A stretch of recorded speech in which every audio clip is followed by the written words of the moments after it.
You're into crypto. You hold your own private key. So you probably think nobody can touch your wallet. But if that address ever becomes part of a legal investigation, they could freeze the USDT inside it in response to a legal request. The balance still shows up on your screen. You just can't move it. Ever wonder who actually holds that power? Where did the USDT in your wallet come from in the first place? And how do the people behind it make money from it? Welcome to Why Money, where economics becomes simple, interesting, and won't put you to sleep.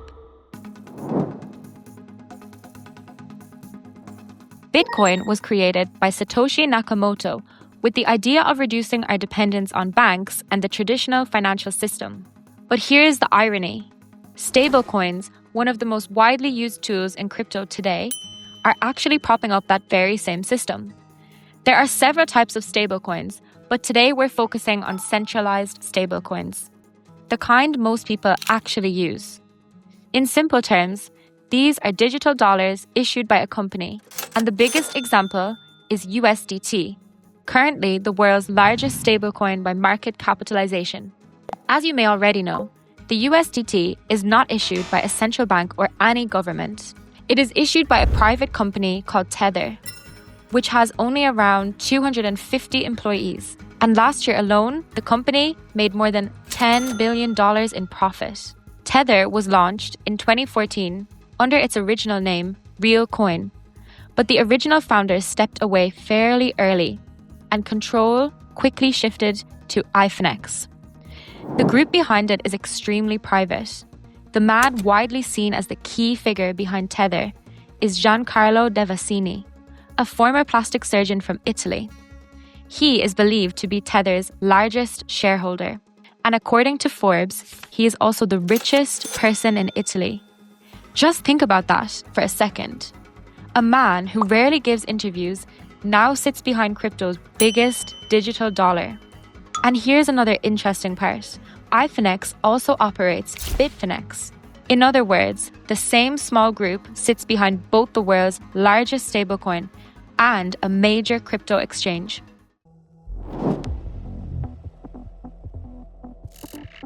Tether doesn't normally sell USDT directly to retail users. It only works directly with a group of large, verified partners, usually exchanges and market makers, with a minimum transaction size of $100,000. Here's how the process works. A partner sends real US dollars to Tether and chooses which blockchain they want to receive the USDT on. Tether then mints the same amount of USDT and sends it to the partner's wallet on that blockchain. Exchanges serving a lot of users in Asia or Latin America often choose Tron because the fees are cheaper. Platforms serving institutions or decentralized finance users may lean more towards Ethereum, and this is known as the primary market.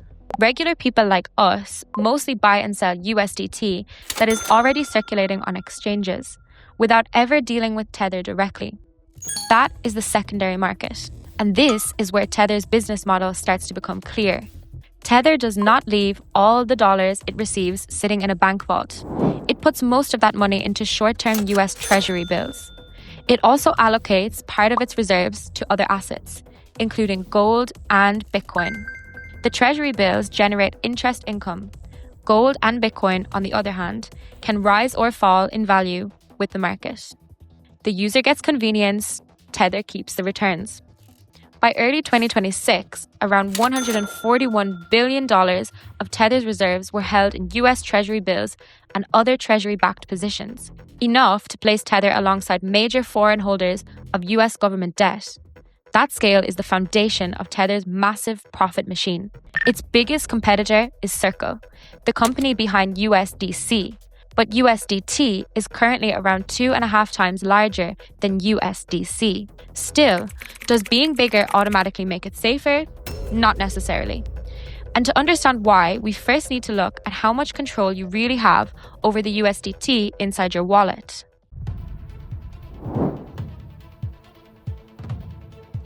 A lot of people assume that if they hold USDT in their own wallet and control their own private key, nobody can touch it.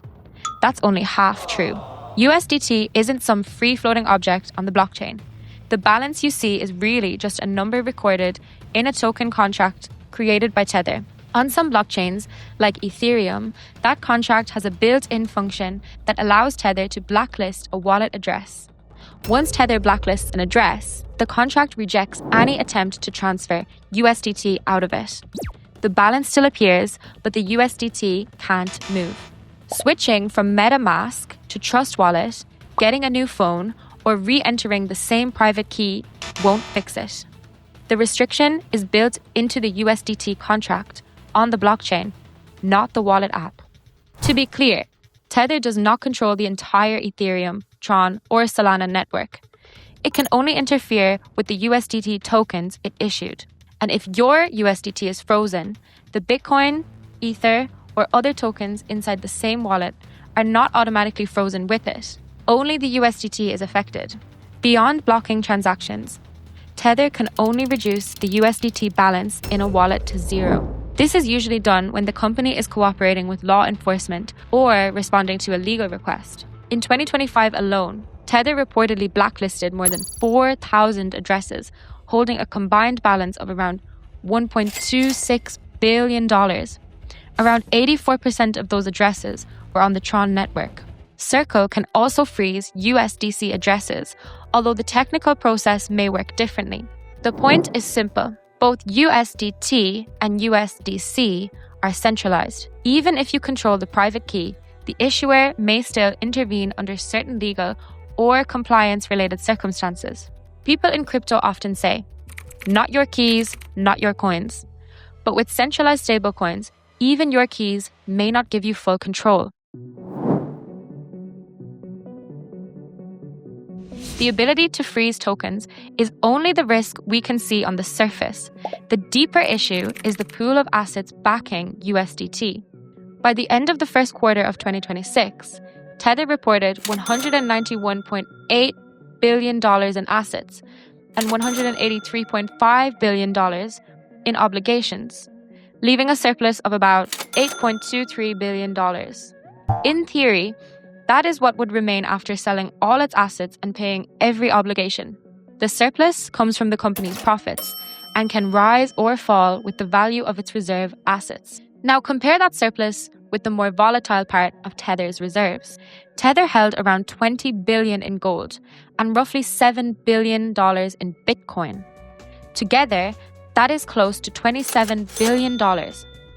Now, imagine that both gold and Bitcoin fall by 30%, while everything else stays the same. The decline in value on paper would be around $8.1 billion. That is almost the entire $8.23 billion surplus we just talked about. Arthur Hayes, the former CEO of BitMEX, has used a similar calculation to warn about the weakness in Tether's balance sheet. Of course, this is only a stress test based on one snapshot in time. It assumes that everything else stays unchanged. It is not a prediction that USDT is about to become insolvent. Still, it shows that an $8 billion cushion behind more than $180 billion in obligations may not be as large as people assume. This is also one of the reasons S&P assessed USDT's ability to maintain its peg as weak, the lowest level on its stablecoin assessment scale.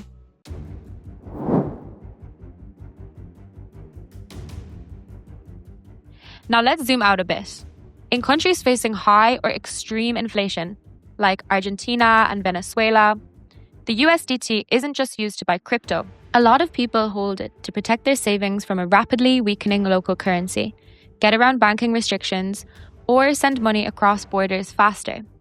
But let's trace where that money actually flows. Say you buy 400 USDT with local currency. On the surface, the trade looks unrelated to Tether or the US government. Your money simply goes to the seller. But those tokens had to be minted at some point, after someone sent real dollars to Tether. As market demand keeps rising, exchanges and market makers send more dollars to Tether, which mints new USDT. Tether's reserves grow, and more money can flow into treasury bills. At this point, the story is no longer just about crypto. It becomes a story about the power of a currency. As crypto's largest bridge currency, USDT requires an enormous reserve pool behind it. And behind those tokens sits an enormous pool of reserve assets.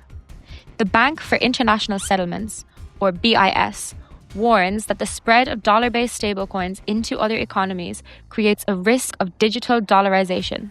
Around 98% of the total stablecoin market is denominated in US dollars. You may think that holding USDT helps you step outside the old financial system, but on a global scale, that exact choice helps expand the dollar's reach. This is also one way to understand why countries like China crack down on crypto so hard. If people move a large share of their savings into digital dollars, demand for the local currency may fall. Capital can also leave the domestic financial system faster, making monetary policy and capital controls harder to manage.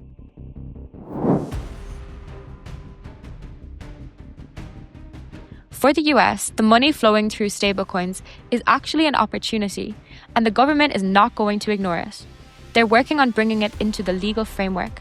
The Genius Act, signed in July 2025, requires any stablecoin that wants to operate under a licensed framework in the US to be backed one-to-one by highly liquid assets, mainly US dollars, qualifying bank deposits, short-term treasury bills, and a few treasury-backed instruments. Gold and Bitcoin do not qualify, which means USDT's current reserve structure does not fully fit the licensed US framework. The White House hasn't hidden the bigger goal here either.